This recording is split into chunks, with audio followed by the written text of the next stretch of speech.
ছাত্র জনতার গণ অভ্যুত্থানের মুখে গত ৫ আগস্ট শেখ হাসিনা ভারতে পালিয়ে যেতে বাধ্য হয়।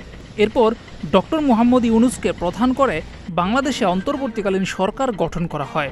কিন্তু ডক্টর ইউনূসকে অন্তর্বর্তীকালীন সরকার হিসেবে মেনে নিতে কষ্ট হয়েছিল সেনাপ্রধান জেনারেল ওয়াকারুজ্জামানের।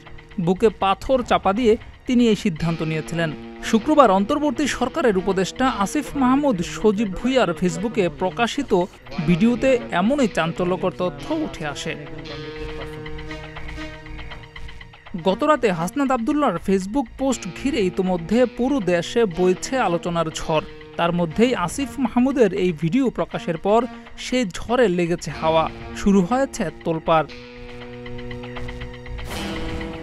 ভিডিওতে দেখা যায় আসিফ মাহমুদ বলছেন, সেনাপ্রধান জেনারেল ওয়াকারুজ্জামানের পক্ষ থেকে মূল ভেটোটা ছিল প্রধান উপদেষ্টা ডক্টর মোহাম্মদ ইউনূস কেন। সেনাপ্রধানের দিক থেকে মূল ভেটোটা ছিল যে ডক্টর মোহাম্মদ ইউনূস কেন, why not any other person. কিন্তু উনি বারবার বলার চেষ্টা করছিলেন যে ডক্টর মোহাম্মদ ইউনূসের নামে মামলা আছে, তিনি একজন কনভিক্টেড পারসন।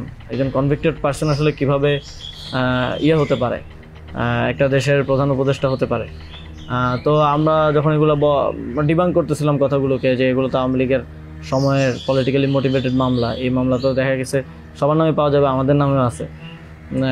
তো এটা বলার পর আবার ওনারা আরেকটা কথা বললেন যে সোসাইটির একটা বড় অংশ তো আসলে ওনাকে হেট করে, এবং বড় অংশ বলতে উনি তখন সরাসরি বলেছেন যে আওয়ামী লীগের অন্তর্বর্তীকালীন সরকারটা তো সবার কাছে গ্রহণযোগ্য হতে হবে। এখন আওয়ামী লীগ তো ডক্টর মোহাম্মদ ইউনূসকে দুই চোখে দেখতে পারে না, একদম অপছন্দ করে। তো আমরা তখন বললাম আওয়ামী লীগ এমন কিছু না যেটা নিয়ে এখন আমাদের কনসার্ন হওয়া উচিত। আওয়ামী লীগকে আমরা পরাজিত করেই এই প্ল্যাটফর্মে আসছি, এখানে আমরা বসছি। আওয়ামী লীগ কি চাইলেও না চলে এটা এখন আর ম্যাটার করে না কোনোভাবেই। কিন্তু উনি বারবার এই কথাটা ঘুরে ফিরে বলতেছিলেন যে এই সরকার তো একটা নির্বাচন আয়োজন করবে, এই জন্য বিএনপি আওয়ামী লীগ সবার কাছে এই সরকারের গ্রহণযোগ্যতা থাকা প্রয়োজন। আওয়ামী লীগ তো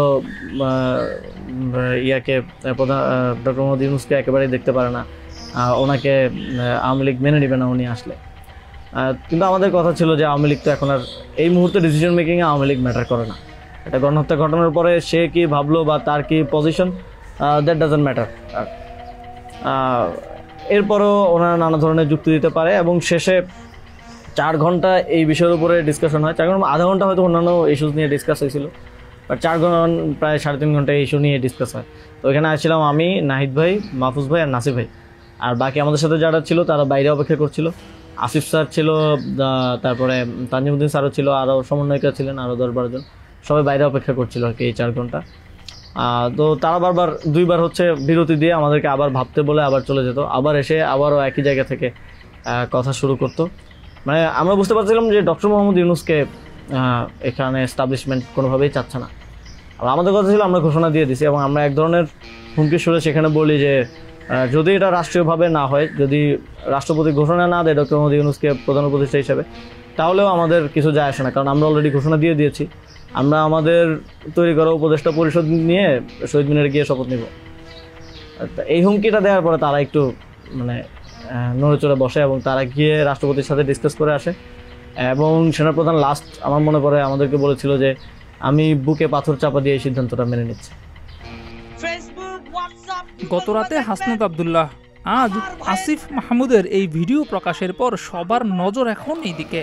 তার মধ্যেই আজ শুক্রবার ঢাকা সহ সারা দেশে আওয়ামী লীগ নিষিদ্ধের দাবিতে বিক্ষোভ করছে সাধারণ মানুষ। জিয়াউর রহমান, প্রতিদিনের বাংলাদেশ।